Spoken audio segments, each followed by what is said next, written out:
Hello, good morning student. Chapter number first, sets. The definition of set. Set is well defined the collection of objects. मतलब set क्या होता है, कभी सोचा है आपने? तो सेट वो होता है जो किसी ऑब्जेक्ट का कलेक्शन होता है, वो भी प्रॉपर वे में, राइट? मतलब वीक में जो डेज होते हैं, नंबर ऑफ डेज, उसका कलेक्शन हो जाए, या आप रेनबो का कलेक्शन ले सकते हो, या फिर कोई नेचुरल नंबर का कलेक्शन ले सकते हो. मतलब जिसका पर्टिकुलर एक फिक्स आंसर निकलता हो, वो सेट होता है. मैं आपको एग्जाम्पल से प्रॉपर वे में एक्सप्लेन करती हूँ ताकि आपको समझ में आए कि सेट फाइनली होता क्या है, right? Now the example number first. Suppose मैं अगर किसी एक स्टूडेंट से ये पूछती हूँ कि 3 इवन नंबर कौन से हैं. सपोज एक स्टूडेंट है सोनू, वो हमें आंसर देता है 2, 4 और 6. उसने ये आंसर दिया. इट मीन्स करेक्ट आंसर है क्या? हाँ, करेक्ट है, क्योंकि तीनों ही इवन नंबर है. लेकिन हमने उसी क्लास के एक दूसरे स्टूडेंट मोनू से पूछा कि 3 इवन नंबर बताइए. तो वो सबसे पहले बताता है 8, फिर बोलता है 4, फिर कहता है 6. इट मीन्स ये इवन नंबर तो है, लेकिन क्या ये वाले इवन नंबर और ये वाले इवन नंबर सेम है क्या? नहीं. हो सकता है कि उसी क्लास के मैं किसी थर्ड स्टूडेंट से पूछती हूँ कि कोई 3 इवन नंबर आप बताइए, तो हो सकता है कि वो और इससे अलग आंसर दे.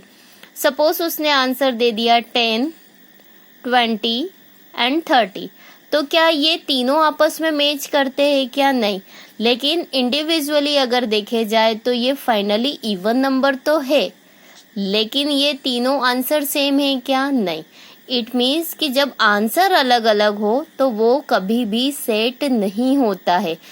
इट मीन्स हमारे पास क्या है कि अगर हम कोई भी क्वेश्चन करते हैं तो उससे आने वाला आंसर हर एक बच्चे का वो क्या होना चाहिए? सेम होना चाहिए. सेम होता है तो वो सेट कहलाता है, अगर नहीं है तो वह सेट नहीं है, वो किसी पर्टिकुलर ऑब्जेक्ट का कलेक्शन नहीं होगा. इट मीन्स कि यहाँ पे दोनों के आंसर अलग अलग है, इसलिए इज नॉट अ सेट. ये सेट के फॉर्म में डिफाइन नहीं होता है. Clear, right?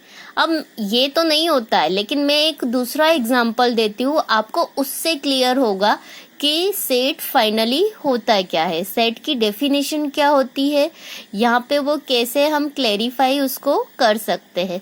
Suppose the natural numbers smaller than 5. Condition दी है उसने, स्मॉलर देन 5.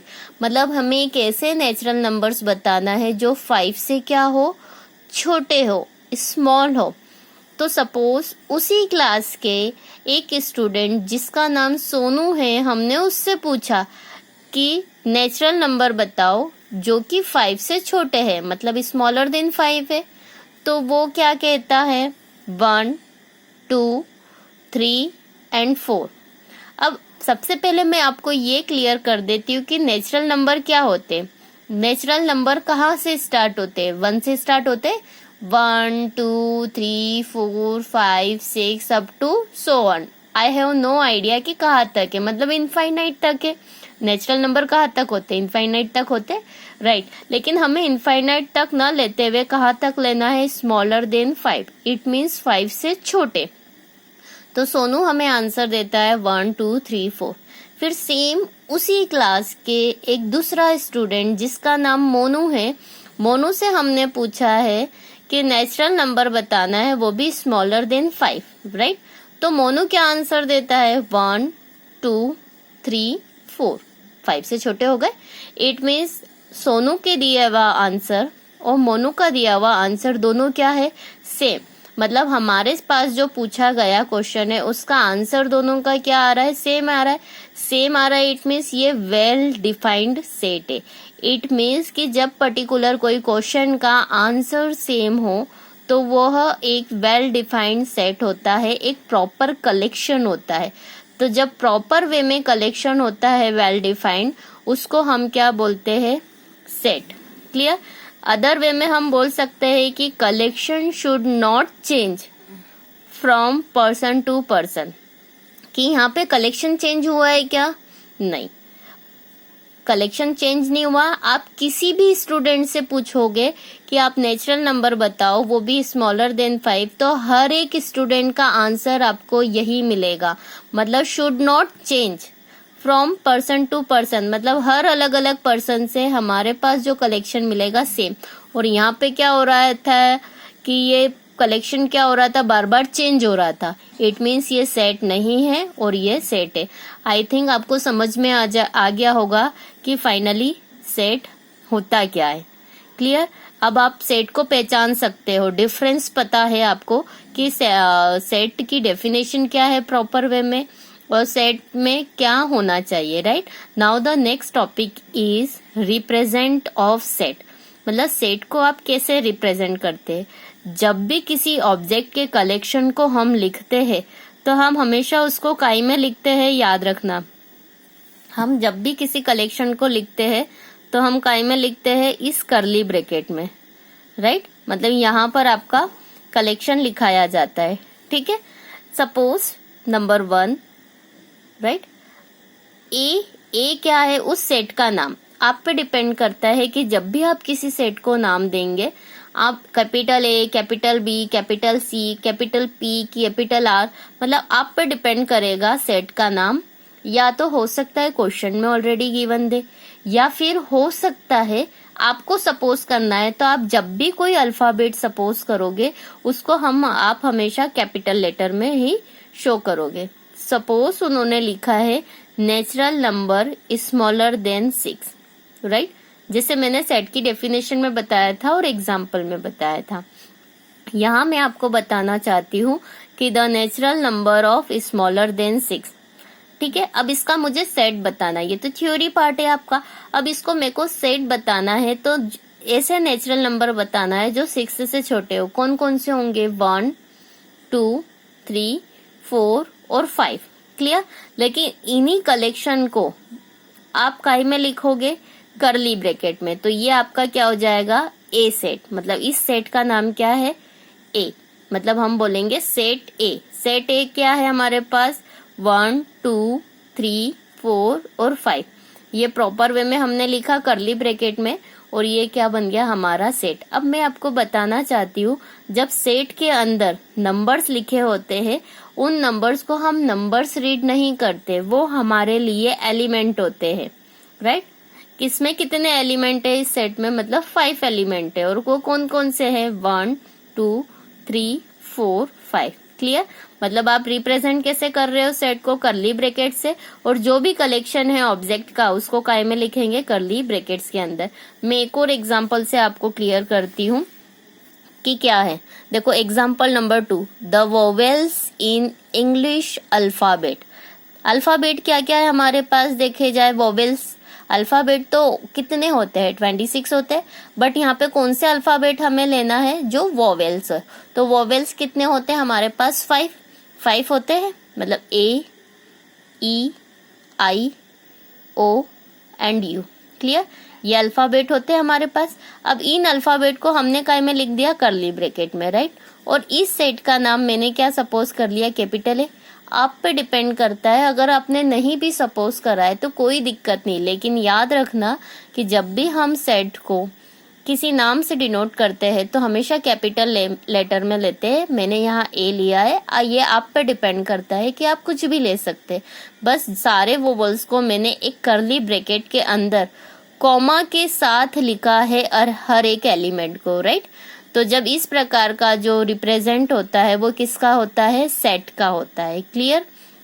अब मैं एक और चीज बताना चाहती हूँ कि set is represent in 2 forms. मतलब सेट को हम 2 फॉर्म में रिप्रेजेंट कर सकते हैं। और वो 2 फॉर्म कौन कौन से है? एक तो रोस्टर फॉर्म होता है और एक बिल्डर फॉर्म होता है। मतलब सेट बिल्डर फॉर्म। इस रोस्टर फॉर्म को हम अदर लैंग्वेज में टेबुलर फॉर्म भी कहते हैं। लेकिन कई बार एग्जाम में होता है कि आपको रोस्टर फॉर्म गिवन होता है, वो बोल देते change into set builder form, या फिर सेट बिल्डर फॉर्म में क्वेश्चन गिवन होता है और वो बोलते हैं find the roster form, right. आपको एक फॉर्म गिवन होगा, अदर फॉर्म आपको फाइंड करना होगा। क्लियर। पहले आपको पता होना चाहिए कि फाइनली रोस्टर फॉर्म क्या होता है और सेट बिल्डर फॉर्म क्या होता है। मैं यहाँ पे इन दोनों फॉर्मेट के अकॉर्डिंग एग्जाम्पल से आपको बताना चाहती हूँ कि रोस्टर और बिल्डर फॉर्म क्या होता है। ये सेट के दो रिप्रेजेंट करने के तरीके हैं, रोस्टर फॉर्म और बिल्डर फॉर्म। सबसे पहले जब हम एक सेंटेंस में या थ्योरी फॉर्म में रिप्रेजेंट करते हैं सेट को, तो वो होता है आपका सेट का बिल्डर फॉर्म। एक चीज और मैं क्लियर करना चाहती हूँ कि जो बिल्डर फॉर्म होता है वो थोड़ा सा 99% तो मैच करता है, ओनली 1% मैच नहीं करता है। क्लियर। मतलब सेंटेंस में रहता है तो सबके सेंटेंस माइन्यूलिटी मतलब थोड़ा सा माइनर, थोड़े अलग अलग होते हैं, लेकिन रोस्टर फॉर्म का आंसर एकदम परफेक्ट और मैच होता है, सटीक आंसर होता है, इसको हम बोल सकते हैं। सपोज मैं एग्जांपल से आपको बताती हूँ। ए सेट है, आप प्रॉपर वे में देखना कि मैं इस कलेक्शन को कैसे रीड कर रही हूँ। Set A equals to curly bracket X such that, मतलब ये सच दैट का साइन है कि एक्स जो एलिमेंट है वो कैसे है, X is natural number is smaller than 6। इस तरीके जो वर्ड में लिखे जाते हैं थ्योरी फॉर्म में है, उसको हम बोलते हैं सेट बिल्डर फॉर्म। मतलब ये आपका बिल्डर फॉर्म है। इसी को अगर मैं लिखना चाहूँ किस में, रोस्टर फॉर्म में, अगर बोल दे कन्वर्ट टू रोस्टर फॉर्म, तो क्या होगा। देखिए इस कर्ली ब्रैकेट के सेट का नाम क्या है, ए, तो मैं यहाँ पे ए से डिनोट करूंगी, राइट। और इसमें नेचुरल नंबर लिखना है, तो नेचुरल नंबर कहाँ से स्टार्ट होते, 1 से होते, 1 2 3 4 5 6, लेकिन कहाँ तक लेना है, 6 से छोटे। तो 6 अगर आप ले सकते हो क्या, इसमें नहीं ले सकते हो। इट मीन्स हमारा रोस्टर फॉर्म में आंसर हो जाएगा A equals to curly bracket 1 2 3 4 and 5। Clear. ये हमारा रोस्टर फॉर्म है और यही क्या है, हमारा बिल्डर फॉर्म है, राइट। नंबर सेकंड, दूसरे एग्जांपल से मैं आपको बताती हूँ। हमारे पास सपोज इस सेट का नाम बी है, ठीक है। कर्ली ब्रैकेट में लिखा है एक्स सच दैट। एक्स कैसा है, X is a letter of word school. अब हमारे पास एक वर्ड दे दिया उन्होंने, स्कूल, स्पेलिंग दे दी, राइट। जैसे स्कूल दे दिया, हो सकता है बिल्डिंग दे दे, हो सकता है प्रिंसिपल दे दे, ठीक है, कुछ भी दे सकते, ओनियन दे दे, डॉटर दे दे, मतलब यहाँ स्पेलिंग एक वर्ड कुछ भी दे सकते हैं, राइट। अब हमें इसका क्या बनाना है, रोस्टर फॉर्म। तो देखिए यहाँ पे इस सेट का नाम क्या दिया है, बी, तो रोस्टर फॉर्म में भी हम यहाँ क्या लिखेंगे, बी। अब कर्ली ब्रैकेट में हमें यही वर्ड लिखना है। बट मैं यहाँ पे एक चीज आपको क्लियर कर देना चाहती हूँ कि यहाँ पे जो भी वर्ड दे, हर एक वर्ड का एक एक लेटर आएगा, रिपीट कभी भी हम नहीं करेंगे। इस चीज का आप ध्यान रखना। मतलब यहाँ पे जितने भी अल्फाबेट है वह अल्फाबेट ओनली 1 टाइम ही यहाँ यूज होंगे, रिपीटेशन नहीं होगा। जैसे S, now the first letter is S, right, S लिखा। Now the second letter is C, C, comma. Now the third letter is H, H. Now the fourth letter is O, O. Again यहाँ पे fifth letter क्या है, ओ, लेकिन हम यहाँ वापस से रिपीट करेंगे क्या, नहीं, हम यहाँ पे ओ ओनली 1 टाइम ही लिखेंगे।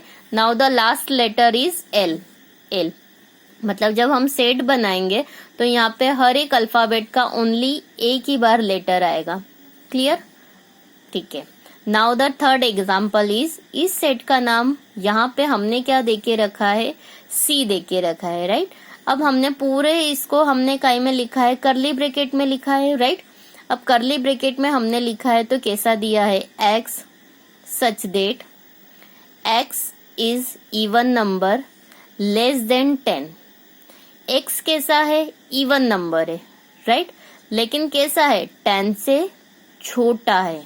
मतलब हमें 10 से छोटे वाले एलिमेंट लेना है इवन नंबर में, राइट।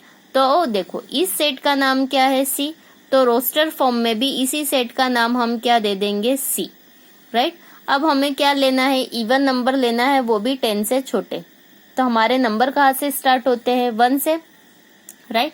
तो 1 के बाद क्या आता है, 2 इवन है, 3 क्या है, ऑड है, तो 4 आ जाएगा, 6 आ जाएगा, 10 आ जाएगा, 8 आ जाएगा, 10 आएगा क्या, नहीं, क्योंकि हमें क्या बोला है क्लियर, लेस देन 10, मतलब 10 से छोटे। तो हमारे पास सी सेट क्या हो जाएगा, इन कर्ली ब्रेकेट 2, 4, 6, 8, ये आंसर हो जाएंगे, राइट। मतलब आपके पास ये वाले पार्ट को हम क्या बोलेंगे, as a set builder form बोलेंगे, और ये हमारे लिए क्या हो जाएगा, roster form. Clear. I think आपको इस वीडियो में the definition of set and the represent of set और उसके दो जो फॉर्म होते हैं, रोस्टर फॉर्म और बिल्डर फॉर्म, क्लियर हो गया होगा आई थिंक।